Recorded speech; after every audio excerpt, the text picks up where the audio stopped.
Hello friends, வணக்கம். தம்பி பிரியா வெங்கடேசன் அனுப்பிய நகர மிட்டாய் பற்றிய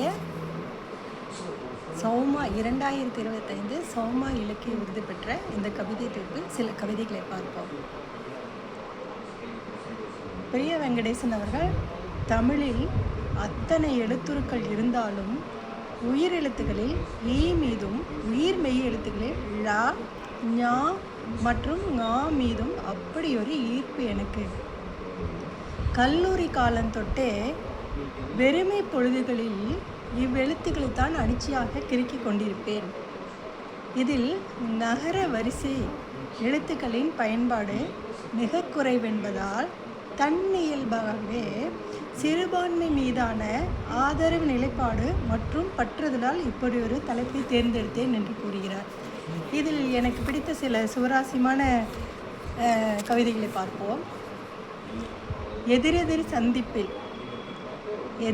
சந்திப்பில் நீ செல்வாயென நானும், நான் வரக்கூடும் என நீயும், அவரவர் இருசக்கர வாகனங்களில் மேடேறி சென்றுவிட இருவருக்கும் இடையில் பயனற்று கிடக்கிறது வேகத்தடியின் ஒரு மண்வெட்டி இடைவெளி.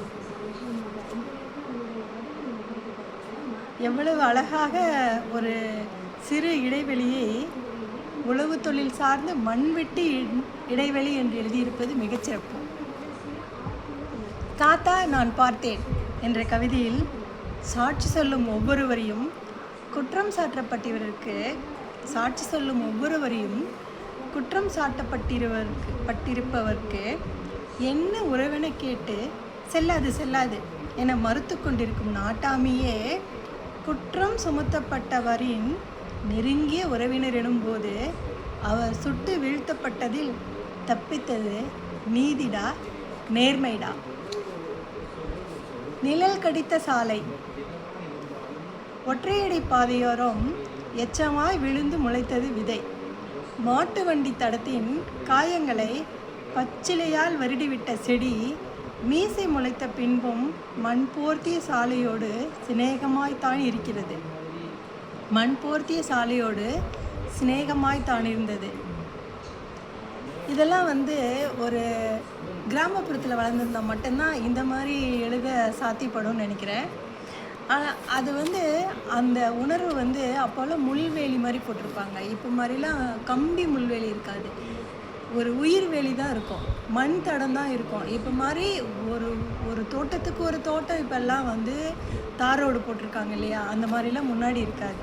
இந்த மண் போர்த்திய சாலையின் போது என்னோட விவசாய குடும்பத்தோட பின்னணி தான் ஞாபகத்துக்கு வருது. ரொம்ப ரொம்ப நல்லாயிருக்கு. முகநூல் அப்படின்ற கவிதையில் பூவையோ சிரிக்கும் குழந்தையையோ முகப்பு படமாக்கி என்ன பெயரிலோ ஒளிந்து கிடப்பா எனும் நம்பிக்கையில் நட்பு சேர் பட்டியலில் உன்னை தேடிக்கொண்டிருக்கிறேன். நிகழ்கால உருவப்படத்தில் ஏதோ ஒரு பெயரை பின்னணியாக்கி கொண்டு நட்பு உறுதிசை பட்டியலில் கவனிக்கப்படாமல் நீ. நிகழ்கால உருவப்படத்தில் ஏதோ ஒரு பெயரை பின்னணியாக்கி கொண்டு நட்பு உறுதிசை பட்டியலில் கவனிக்கப்படாமல் நீ. ஆட் ஃப்ரெண்டுங்கிறது இப்போ ஏஜ் கொஞ்சம் ரொம்ப வருஷம் ஆன பின்னாடி வேறொரு உருவம் வேறொரு உருவத்தோடு தான் ஒருத்தங்க இருக்க முடியும். ஆட் ஃப்ரெண்டுன்னு வந்தாலும் நமக்கு புரிய போகிறதில்ல. அது எவ்வளோ அழகாக எழுதியிருக்காரு பாருங்க.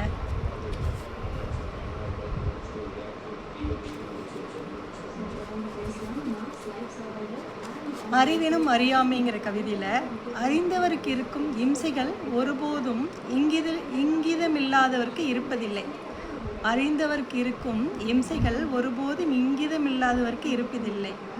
மழலையர் பூங்காவின் குதூகாலத்தினுடைய சத்தமாய் ஒலிக்கிறது பீப் ஒலியாலும் மறைக்க முடியாத கிரூர வார்த்தை.